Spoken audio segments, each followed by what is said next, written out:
offices were shut. Only a handful of people were around because of the low level of activities.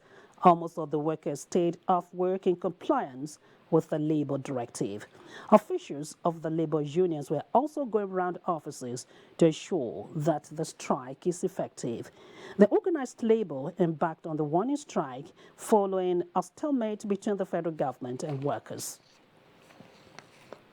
Meanwhile, the Minister of Labour and Employment has debunked reports that the meeting between the organized labor and the federal government held on Wednesday ended in deadlock.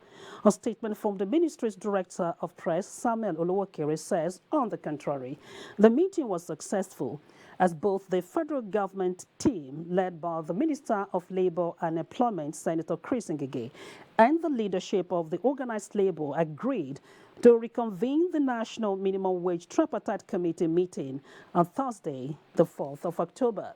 This, it says, was to give enough time for the Income, Salaries and Wages Commission to round off the assignment given to it. The statement adds that Labour agreed to reach out to its leadership with a view to suspending the proposed strike. Federal civil servants will receive their September salary as scheduled despite the nationwide strike declared by the NLC. The Accountant General of the Federation, Ahmed Idris, gave the assurance today in an interview with NTA News. Tunji Adepoju reports. The 7-day warning strike declared by the Nigerian Labour Force is essentially about salary review or minimum wage. The strike, coming at this period of the month when workers are expecting their salary, no doubt gives workers some concern. The Accountant General of the Federation, Ahmed Idris, says there is no cause for alarm over salary payment. You will recall that we had the FAC meeting yesterday, which was chaired by the Permanent Secretary of the Ministry of Finance. You know, there were questions as to whether salary would be paid. And in my usual way, which is normal way, I said, yes, it will be paid. We stand by that statement, regardless of the impasse that is going on. But it will be interesting to let the Nigerian people know that we wake up this morning to see our gates and entrance closed following the ongoing strike by the labor. Now, what I said was simple. If we have desire to pay salary, indeed, that is our ultimate objective, and we found our gates closed, it means we cannot pay salary because we cannot pay salary from our houses. The Treasury House, which accommodates the office of the Accountant General of the Federation and other agencies which work on salary, is affected in a way as some workers are enforcing the NSC directive there. And if we are being given order, it's just to keep government on its toes so that it can fulfill the promise he made. And we are all ensuring that the mandate given to us as Joint Union Council, the battle, we are the field officers that make this action work effectively. All said, federal workers may now expect their payments very soon, going by what the Accountant General of the Federation, Ahmed Idris, has said. In Abuja, Tunji Adepoju, NTA News. And still on the nationwide strike, in a separate interview, the Labour Minister, Dr. Chris Ngige, and the General Secretary of Ratawu, Akpauso, threw some light on the issues at stake. For them is to ask their workers to get back, they do not give them forced holidays and things like that. It's not necessary. It's not very necessary. They also know that the approach is not correct. Because as Minister of Labour, I'm the Chief Labour Officer of the Federation. I did not get any letter of an impending warning strike. Never. The warning strike can take 3 days, can take 7 days, it can even take more. We are waiting for further directive from the NLC. Of course, NLC is intelligent enough to call back workers. If we are sure that the government is really sincere to whatever agreement that they want to enter into with labor, I'm sure the leadership of the NLC at least will have a second thought about what is going on. Towards prompt payment of workers' salaries and improvement in their welfare, governors of all the 36 states of the Federation have now made revenue generation top priority due to the dwindling federal allocations to states. This was at a workshop on human resources management for state internal revenue service officers in Abuja. Adebola Brooks-Lynn Sunday has that report. One of the challenges facing some state governments in Nigeria is inability to pay workers' salaries as and when due. You're doing something corrupt. And it is in a bid to tackle these and other challenges that these tax managers from the North Central converged on Abuja to strategize and cross-pollinate ideas. Quantitative. They are being equipped with execution plans that will boost the internal generated revenue of their states. Your staff must also be professional. For the Director General of the Forum, Asishana Okauru, their main objective is to help their principals govern better. You're not just interested in ensuring that funds are generated. You want to be able to check leakages. You want to be able to track how this is spent. And I can tell you that there are a lot of things working right now at the state level. I mean, yes, we agree that there's some politicking going on right now, which is consistent with our political circle. But a number of our principals are mindful of what is going on, and we constantly update them. And on the industrial actions by workers, they proposed dialogue as the way out. Pressure group is all about dialogue, consultations. You can never have enough of it. So labor, the various labor unions, and then government agencies should talk and talk and talk. It's better to talk and talk. We'll find a solution through it. The Nigeria Governors Forum was set up to provide a platform for collaboration amongst the executive governors on matters of public policy towards promoting good governance in the country. Adebola Brooks-Lynn Sunday, NTA News.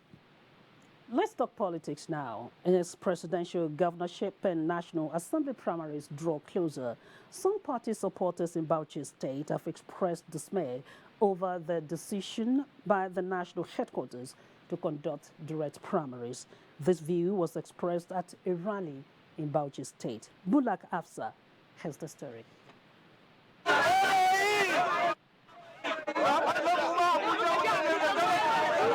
Supporters of the All Progressive Congress (APC) turned out in their numbers to protest what they said will not be in the interest of their party. Direct primaries. They said Bauchi is vulnerable and the direct primaries could lead to chaos. Secretary of the party, Alhaji Hussein Gambodi Sina, who spoke on behalf of the protesters, pleaded with the leadership of the APC at the national to rescind its decision in the interest of peace. Similarly, youths under the auspices of Bauchi Youth Advocates for Good Governance have made a passionate appeal to the national chairman of the APC, Comrade Adams Oshomole, to reconsider his decision on direct primaries and allow the will of the majority stakeholders to prevail. Chairman of the group, Comrade Malam Awal Gotal, made the call during a press briefing. This is the hope of this giant forum that the National Secretariat of the APC will consider this stance of ours, whom sees through the lens of rationality and envisage danger of conducting a direct primary election. In Bauchi, Bulak Afsa, NTA News. Focus on tourism and digital transformation as Nigeria marks World Tourism Day. This and more when we come back. Stay with us. And crimes against humanity. Most of Africa's civil wars are caused by hate speech from one tribe against another. We don't want it here. The Nigerian government stands firm against... We apologize for that little hitch. Moving on now. President Muhammadu Buhari has challenged the countries warehousing stolen funds from Africa to demonstrate greater commitment to the fight against illicit financial flows by releasing them unconditionally. The president was addressing high-level dialogue on the fight against corruption organized by the African Union in Nigeria on the sidelines of the 73rd General Assembly of the United Nations in New York. Foreign Desk correspondent Makut Simon Macham reports. In fulfillment of his assignment as the African Union champion for the fight against corruption, President Muhammadu Buhari has continued to speak on how to stop the wealth of Africa from being stolen, as well as agitating for the recovery of huge sums that are already looted. Building on his speech at the general debate of the 73rd General Assembly of the United Nations, the president led the AU high-level dialogue on winning the fight against corruption by leveraging on international cooperation to achieve sustainable development in Africa. It is against this background that the Nigerian government has put together a high-level round table calling on Africans in diaspora to converge, brainstorm, and come up with their own inputs and strategies that would complement the AU's efforts on curbing the menace of corruption. We are requesting them also to drum up support to tackle safe havens, in quote, for illicit financial outflows from Africa. He says Nigeria is leading the fight with tremendous successes, despite some resistance from those who are bent on sustaining selfish interests. In March 2016, the federal government and the Swiss government signed a letter of intent on the restitution of illegally acquired assets forfeited in Switzerland under the agreements. Swiss government will repatriate 321 million United States dollars illicitly acquired. African Union Chairperson President Paul Kagame, who sent in a message, as well as the President of the African Union Commission, Musa Faki, were in consonance with other panelists that the fight against corruption must be international, just as it is local. I thank His Excellency President Buhari for leading us in this effort. Every effort has to be made to eliminate corruption if we are to achieve our vision of an integrated Africa. Let's have some parameters for negotiation. Right now what we have are ad hoc processes that undermine our sovereignty. We should speak with one voice that all stolen funds from Africa must be returned to Africa. The dialogue is of the belief that sustaining advocacy and the campaign for a corrupt-free Africa will lead the continent to development faster than envisaged. From New York in the United States, Makut Simon Macham, NTA News. That Africa's newest state, South Sudan, is passing through a turbulent period is no longer news. What appears to be news now is the growing attention the world is paying to the quick resolution of the political crisis that has left many in desperate situation. Nigeria is among countries that is leading the search for a lasting solution, as it demonstrated just that at a meeting held on the sidelines of the United Nations General Assembly in New York. Let's again get all the gist from our foreign desk correspondent, Bakut Simon Macham. We must pursue all efforts to find peaceful, negotiated political solutions to these wars, which cannot be won by force of arms alone. When President Muhammadu Buhari told the world during his address at the 73rd General Assembly of the United Nations that the search for peace and stability around the world requires honesty, goodwill, and the general good above personal interest, he meant every word of it. At this closed-door meeting on resolving the South Sudan crisis, the president was represented by the Minister of Foreign Affairs, Geoffrey Onyema, who spoke of Nigeria's desire for the contending parties in South Sudan to abide by the spirit and letter of the agreement signed as they look at the suffering of the citizens. You know, one of the key ingredients that I pointed out was the issue of cantonment, you know, of the soldiers of the different factions. That it's absolutely important to maintain that, to have a body that will, you know, supervise and ensure that that they are, you know, well and securely cantoned as we try to now forge an army, a national army out of that. And, you know, of course, it's going to cost money. The resources have to be made available, and we have to build trust. Nigeria's position is in line with the theme of the 73rd General Assembly of the United Nations, which speaks of shared responsibilities for peaceful, equitable, and sustainable societies. Essentially, President Muhammadu Buhari made the world to understand that no nation can solve all its problems alone. Nigeria, therefore, as a global player, is ready, according to the president, to cooperate with the rest of the world in solving its immediate challenges and, of course, the challenges far away from it. From the UN headquarters in New York, Makut Simon Macham, NTA News. In a related development, 9 affected member countries of the United Nations, supported by the United States, are in New York to work on the principles to guide government action to combat human trafficking in global supply chain. Joy Osiagu on location reports that Nigeria is one of the nations supporting the global call to action. World leaders have gathered at the United Nations headquarters in an attempt to find solutions to some burning global issues. And they're saying it is time to dig in, look at the problems, where are the challenges, and how can they find lasting solutions to them, even as nations prepare to catch up with the sustainable development goals before the year 2030. One of the issues of critical global importance receiving urgent attention at the 73rd session is that of forced labor, modern-day slavery, and human trafficking, which is being a clog in the wheel of progress, even from the administration of the former UN Secretary General Ban Ki-moon. They are fleeing war, political instability, and insecurity to seek a better future. The Libya route across the Mediterranean is still active. We interviewed some of the survivors, and they told us that smugglers were charging people money for allowing them just to come out of the hold to breathe.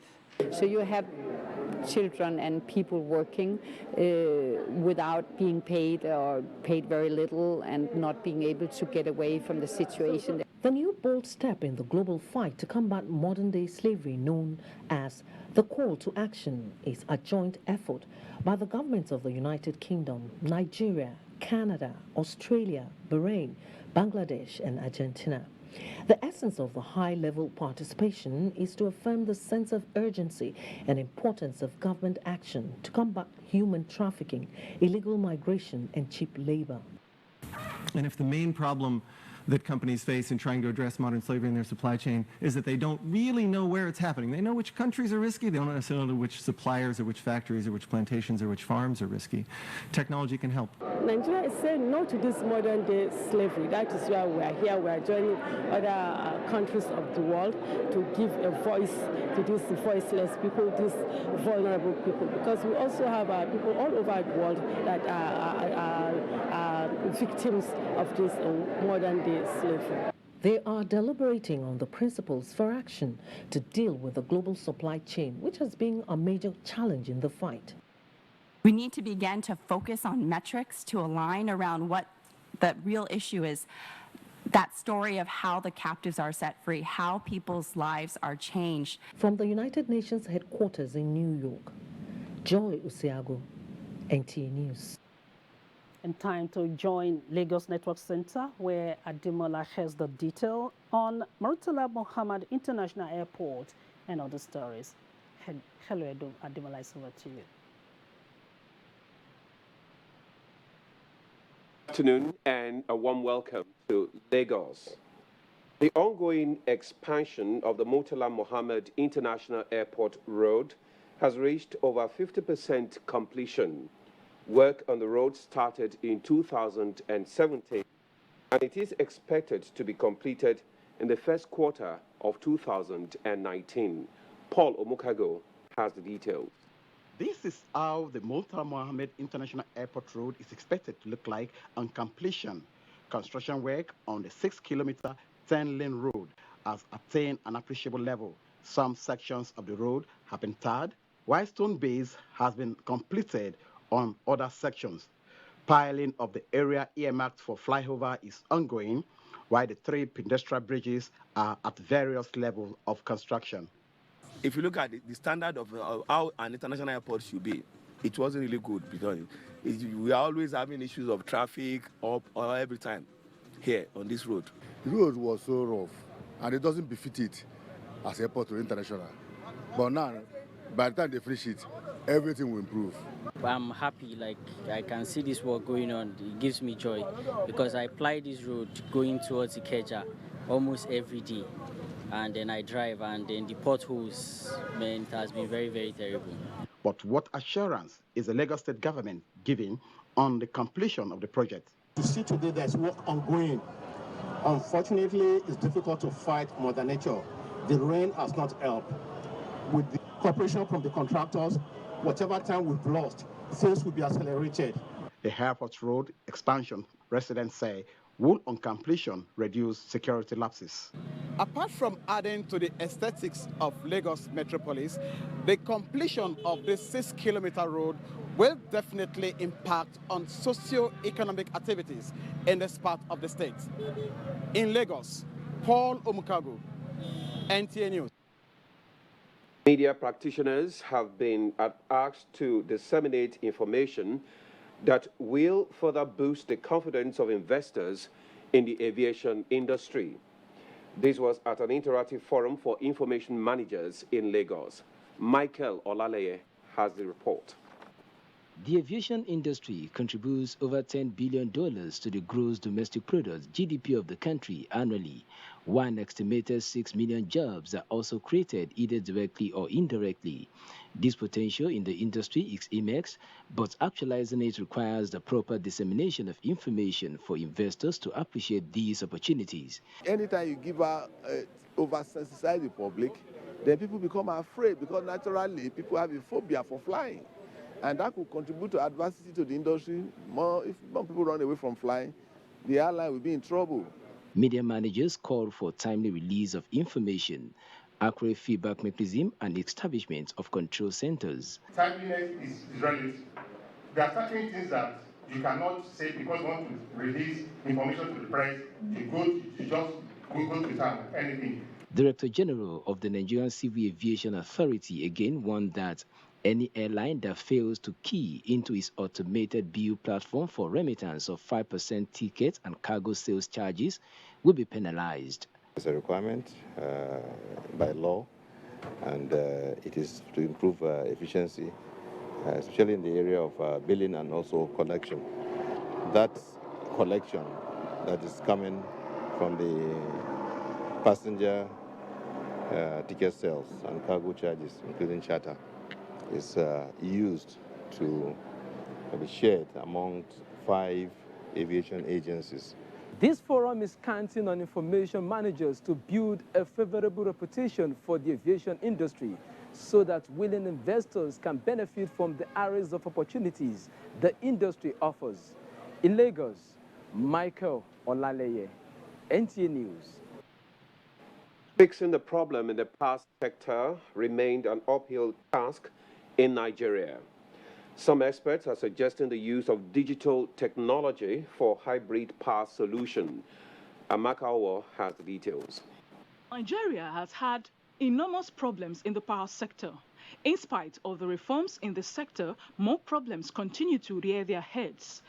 The contemporary issues include unpaid bills, shortage of gas, and other infrastructural deficits. Experts at this forum talked about the need for more startups to be encouraged to install off-grid and mini-grid stations driven by solar parks. This, they said, can meet the needs of communities without access to discos networks. So if you want the solutions, a lot of people are taking power into their own hands, which is a great opportunity. The discos went into this business not knowing the depth of rot and the challenges that are there in that business. We also, because we've been told that we generate even more than what we can distribute. So we need to work backwards. Even if we generate 100,000 today, there is a limitation to what we can distribute. Subsidizing the production cost of electricity and creating digital payment platforms for revenue collection, others believe will avert revenue theft in the power sector. Different ecosystems, different economies, different countries have different challenges. So that we are paying for power here using online method. They might not be using the same, in other development countries. So mostly we need to look at our own problems and solve it using our own solutions. Experts are of the view that putting in place the needed infrastructure is a sure path towards transforming the economy of the nation. In Lagos, Amaka O, NTA News. That does it from Lagos. Back to Ronke for more on Nationwide. Good afternoon. Good afternoon to you too, Demola. Thank you. Counting has commenced in some of the 7 polling units for the Osun State governorship supplementary election. Voters defiled the heavy downpour to cast their ballots. Let's now join Mohammed Ali for the situation report. Hello, Ali. What is the situation like at this moment? Thank you very much, Ronke. Everything is coming in Osun. The election is over. Sorting and collection in most of the 7 units is also over. I witnessed the one that I told you here in Osun, the state capital, and it was all right. There was no problem. Everything was calm. The sorting was done in the presence of everyone. We had officials of all parties represented there. We also had international domestic observers, journalists, and everything. It was calm. The sorting was done, and the counting was done publicly. The results were announced, and everybody dispersed. And my colleagues from the other units also informed they are on their way back. That and the counting and collection has been done very well, and everything went on smoothly. So everything is all right? The atmosphere is calm? Everything is just okay? Yes, that is the situation. There is calmness here. Everything went on fine. There is no problem as far as the election and the sorting of issues are concerned. Thank you so much, Mohammed Ali, for that situation report from Osun State. Thank you. And moving on now, an advocacy group which calls itself Openness has called on the National Assembly to heed the demands of Nigerians to be more open and transparent in budgeting and other matters of public expenditure. This is the position of the coalition of some civil society organizations led by Adeolu Adekola in Abuja, who said the demands followed online petitions received from over 31,000 Nigerians. John Yaku has that report.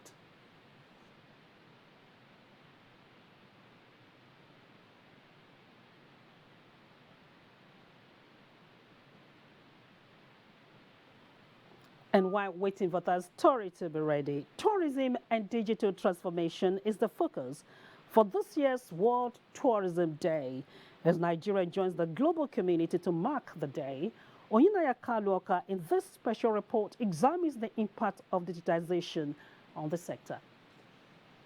Global economic contribution of more than 7.6 trillion US dollars yearly, the travel and tourism represents one of the world's largest industry.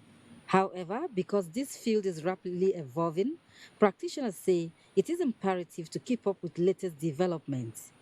Digitization is a key word. According to a study by the World Economic White Paper, digitization is a cause of large-scale and sweeping transformations across multiple aspects of business. Hence, the tourism sector is far from immune to the digital transformation.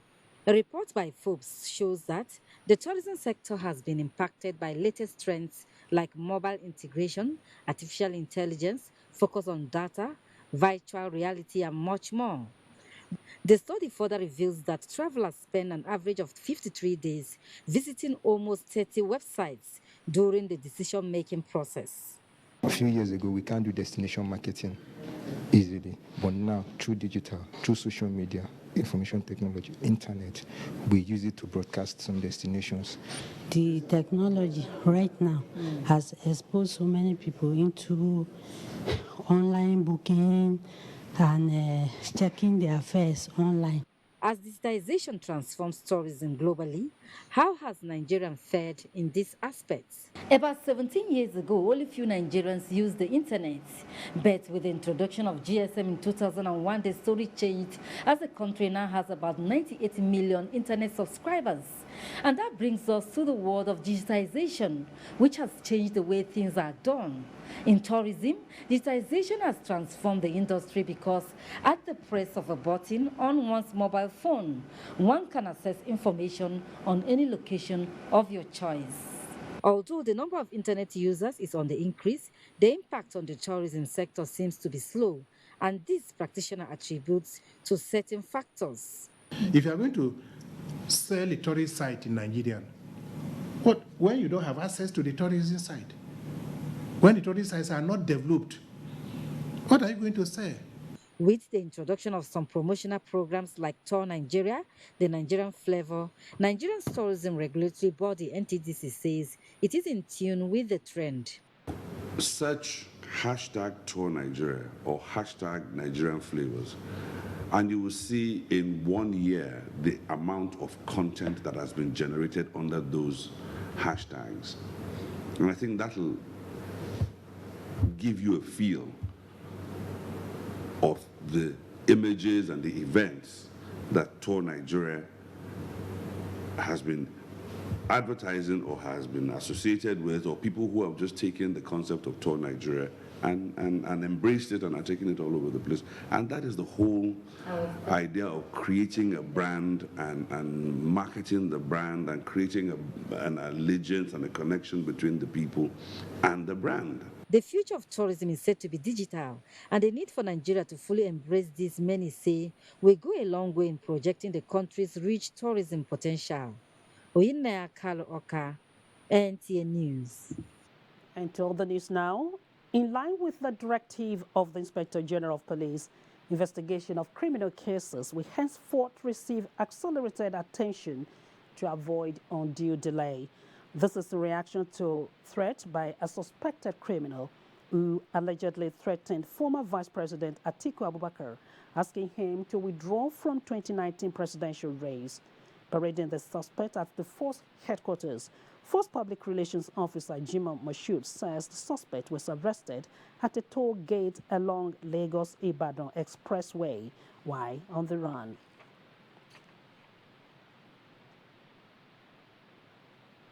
The suspect, Augustine Akpan, also admitted in his confessional statement that he is a professional fraudster and not working for any political party. I regret my actions, please. I regret my actions. The police say on interrogation, the suspect admitted extorting huge sums of money from prominent personalities beside the threat of the former vice president. The spokesman of the police says the suspect will be arraigned in court as soon as investigation is completed. Let's go back to our earlier story that says an advocacy group which calls itself Openers has called on the National Assembly to heed the demands of Nigerians to be more open and transparent in budgeting and all matters of public expenditure. This is the position of the coalition of some civil society organizations led by Adiola Adekola in Abuja, who said the demand follows online petitions received from over 31,000 Nigerians. John Yaku now breaks the report. Openers is a coalition of civil society organizations which promotes legislation at the National Assembly. It believes that legislators must provide adequate information on their activities for public knowledge. The campaign, which started in 2013, itemized its demands, which include making public the breakdown of National Assembly budget, replacement of voice voting with electronic voting, functional website, and making public the attendance records of plenary, among other issues under close examination by the group. Despite promises to ensure their budget is public as standard practice and several requests from the campaign, the National Assembly has refused to publish the details of their 2018 budget. Citizens do not know how their representative voted on issues that concern them, especially regarding certain contagious bills. Parliamentary documents such as acts, bills, Hansard, notice, and other papers are neither up to date nor easily accessible. On transparency, the group emphasized that the general public must be abreast with the National Assembly spending, pointing out that it was only in 2017 when its budget of 125 billion naira from 2010 to 2017 was published. The National Assembly is a critical institution in our democracy, and we will ensure that it is repurposed to serve all Nigerians and not just a few. The OpenNAS 5 years of existence is to ensure the sustenance of transparency and accountable National Assembly. In Abuja, John Yaku, NTA News. We now take you to Enugu, where Beauty is standing by with the story on the compliance with the NLC Nationwide strike and other reports. Hello, Beauty, it's over to you.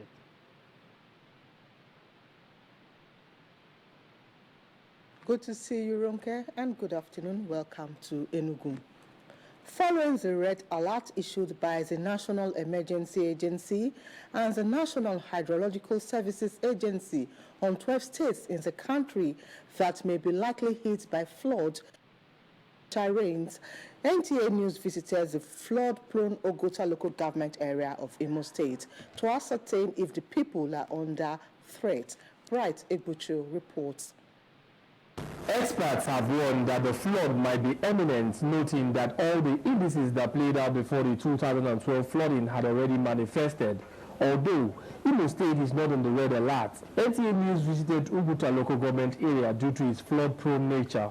It was discovered that the rising water in Osun, the Oguta local government area of Imo State, has affected economic activities like fishing and farming. The people have also been cut off from the Utu road, which leads to Ameze, Afia for market. This is where people used to move, and the tide road, but now, as it stands now, water don't cover everywhere. Where we plant rice, at least every year, when we are harvesting it, we gain it because we have a better land. But this time around, a lot of flood stop all the whole thing that we have been invested, all our labor, all our effort. Indigenous of Osobodo told NTA News that the water usually rises between June and September every year before it recedes during November. The decision to raise awareness of the rising water in Oguta is to ensure preparedness among stakeholders so as to avert likely reoccurrence of the 2012 flood. Bright Egbuchu, NTA News. Imo State Governor Rochas Okorocha has inaugurated task forces to collect internally generated revenue with a target of 2 billion naira monthly. Celio Saende reports that the members of the task forces to be civil in the manner they go about collecting taxes from residents. Unified specialized task forces are change of land use, ground rent and land regularization. Also inaugurated are committees on tourism, market development, transport, trailer and heavy trucks, among others. The state governor, who was emphatic that the state is debt-free, says taxes paid by the people have judiciously been used by his administration in the development of the state. The governor urged Imo people to reciprocate government's effort by ensuring they pay their taxes. I'm not going to use it because we were committed just one of our infrastructure. But I want to do this contribution for the incoming government. We will not suffer what I will do.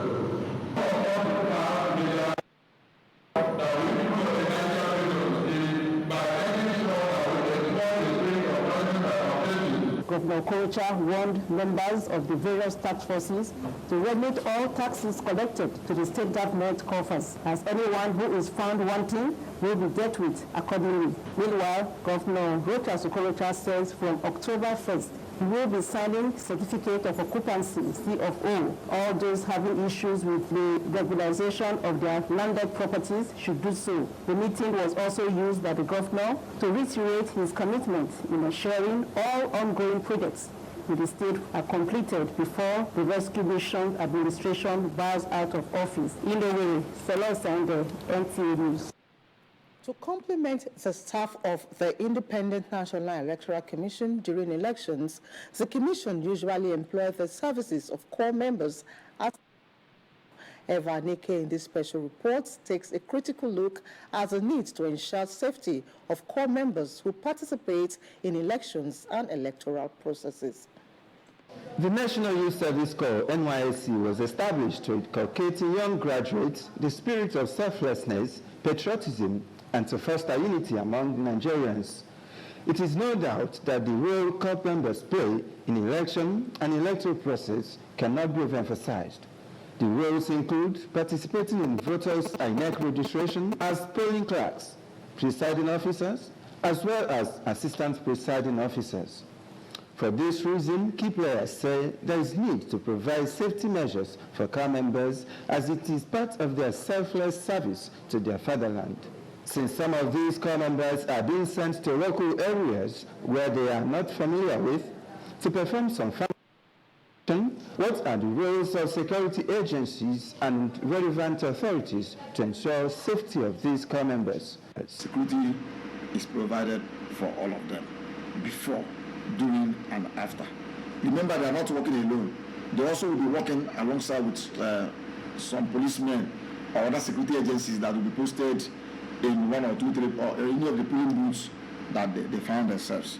As security is a comprehensive effort, what is the security advised to ensure their safety, especially now that the country is approaching the electioneering period? There are on the rotation camp, we have publications like this that we give to them during the camp, security tips. So we tell them, one, wherever you go, have a form of identity. The National Youth Service Corps was established on May 22, 1973.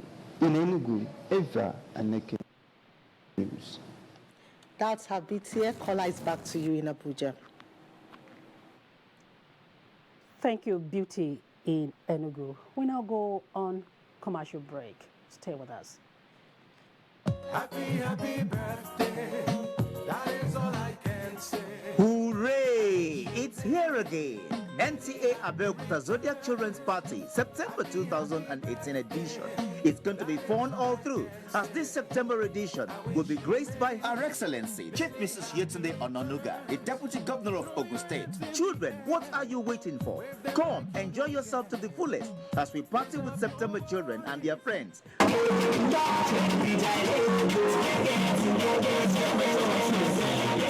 Party date, Saturday 29 September 2018. Venue, NTA Abuja Upper Premises.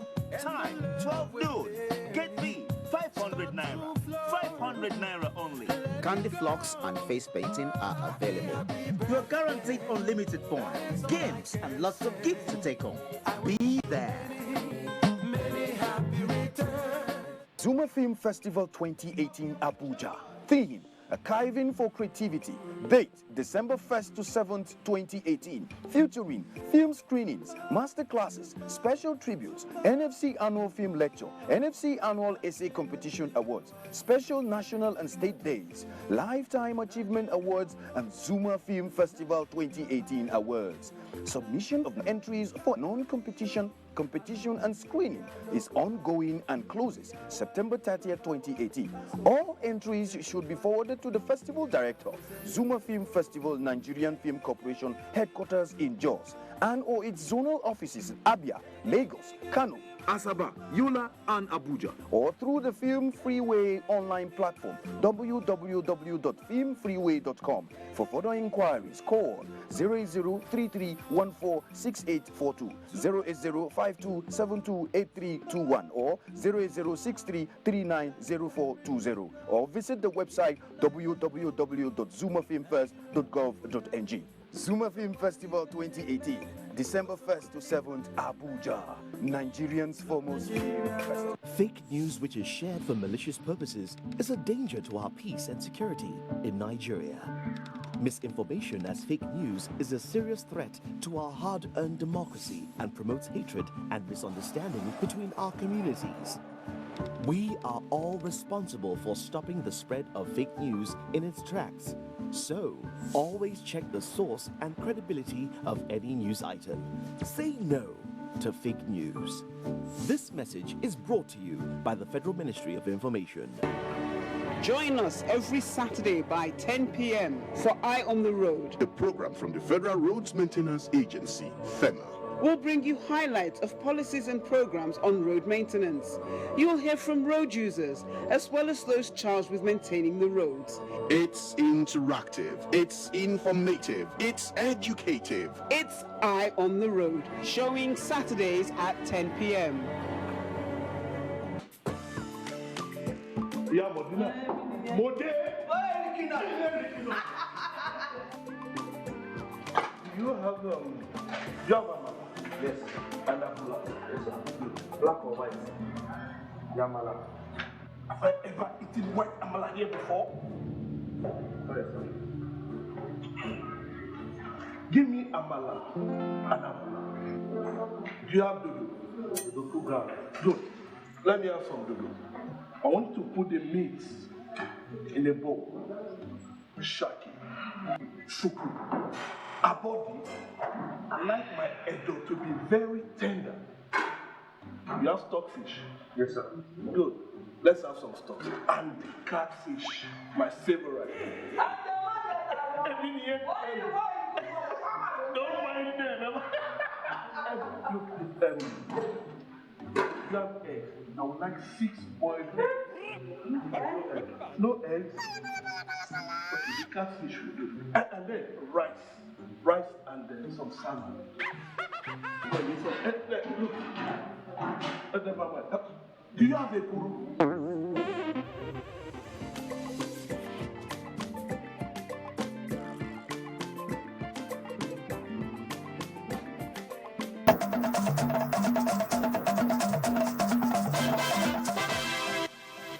Glad you're still watching us, and let's do a bit of health talk. The United Nations Population Fund, UNFPA, has donated relief materials to flood-affected states in the country. Presenting the relief materials to the Minister of State for Health, Professor Osage Ehanire, the acting UNFPA country representative, Dr. Eugene Kongwin, explains that the items are mainly for women and girls, especially pregnant women and lactating mothers. The gesture, it says, is in tune with UNFPA's role of providing life-saving reproductive health care to women in crisis-affected countries.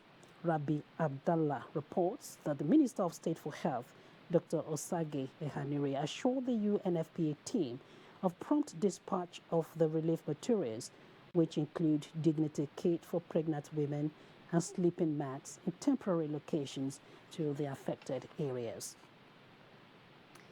The first day of the 7-day warning strike declared by the NLC recorded minimal compliance in Kaduna State. Major Adamo facing the situation report. Hustle and bustle of life along busy Kaduna streets as residents of the metropolis go about their routine engagements. Many offices, including the State Secretariat, which houses the largest population of workforce in the state, are open, even though no much activity appears to be ongoing as workers stand in groups discussing strike phenomenon among other issues. We are calling on the NSC to liaise with the federal government. We are in support of the minimum wage, the increase of the minimum wage, but we are not in support of the strike. Going by the inflationary rate that is going in the country, there is need for an upward review of salary structures. They should please try and consult, not by going to this strike. The banks are open and transacting. Filling stations are also dispensing at ease with no queues. Routine business transactions are going on here at Abubakar Mahmoud Gumi Central Market unhindered, notwithstanding the strike action declared by the Nigeria Labour Congress. Premises of the zonal network centers of the Nigerian Television Authority and the Federal Radio Corporation of Nigeria, however, sealed. Only management staff are allowed entry. Officials of the trade unions say they are mobilizing towards maximum compliance. There was no critical decision taken as regard to the implementation based on the tripartite agreement. So that is why we have no any other alternative than to embark on strike. Many respondents say purposeful and speedy dialogue between the government and the organized labor is the best way forward. In Kaduna, Majama Adamu, NTA News. More on the nationwide strike, let's join Phil in Benin Network Center. Hello, Phil.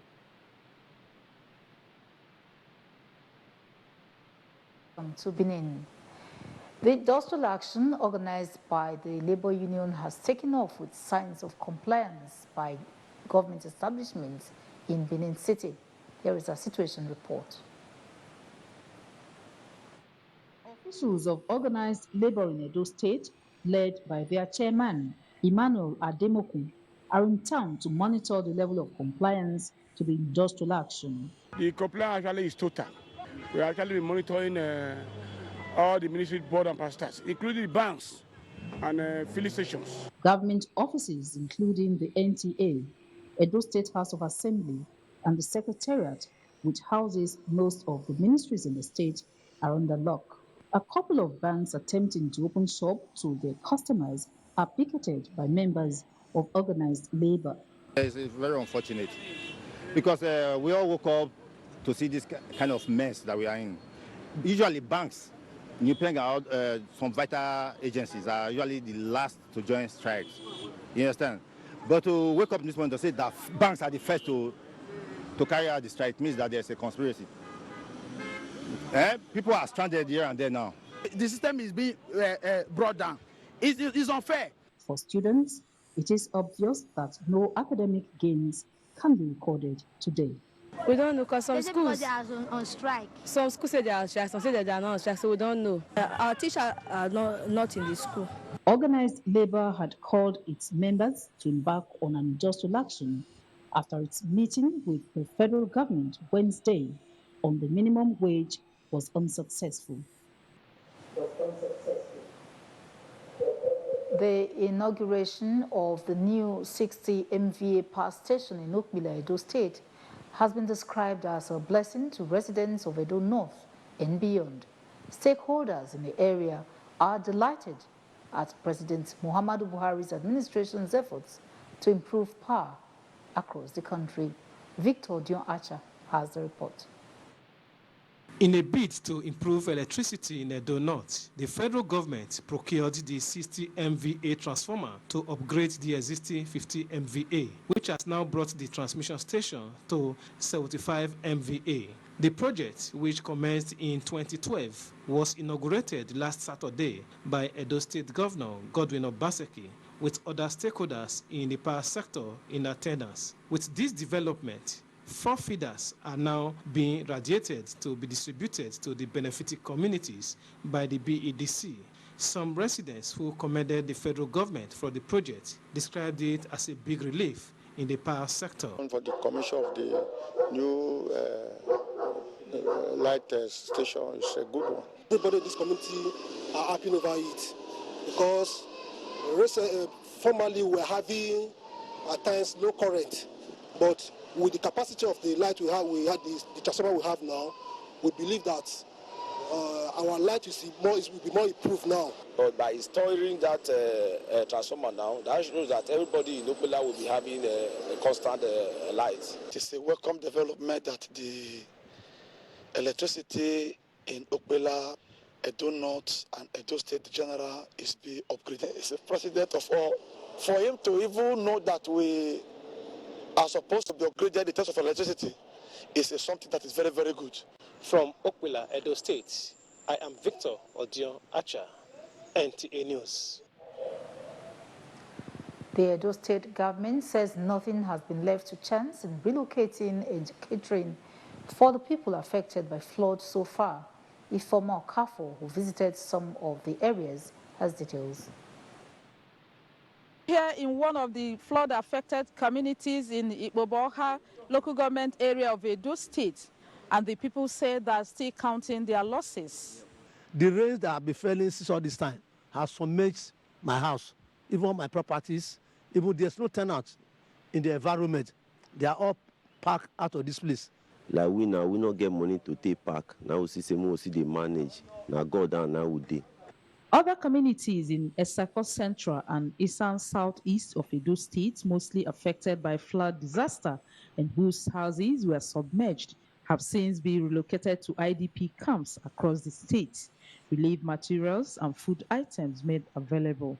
The state government is also rising to the occasion of tackling flood menace through workshops and sensitization of the citizens. The Deputy Governor, Mr. Philip Shaibu, visited one of the flood-prone areas to get first-hand information. Beyond just giving roofing materials and cement as relief material, we have to really go deep to do illumination to check the extent of damage in terms of physical infrastructure and their farm produce. These will help to put smiles on the faces of the flood-affected people who cannot wait to go back to their communities. In Benin, Ifoma Okafor, NTA News.